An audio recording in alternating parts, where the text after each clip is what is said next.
Cəmi 3 manata 35 ədəd çox ləzzətli, ağızda əriyən peçenyelər necə hazırlanır bu videoda görəcəksən.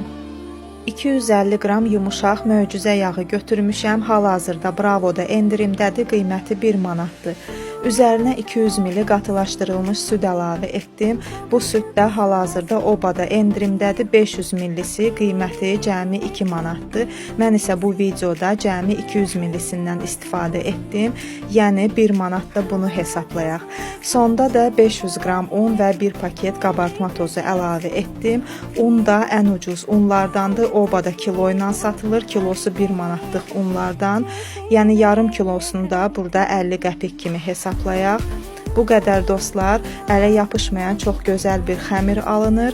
Xəmirdən xırda parçalar ayırıb yumru forma verib üzərinə damla şokoladı düzdüm. Bu da tam olaraq zövqə görədir. İstəsəniz sadə də edə bilərsiniz və əvvəlcədən isidilmiş 180 dərəcəli sobada 12-13 dəqiqə ərzində bişirdim. Bu qədər sadə dostlar, peçenyelərimiz artıq hazırdır. Həm tez bir zamanda hazırlanır, həm də çox ləzzətli, ağızda əriyən bir peçenyelər alınır.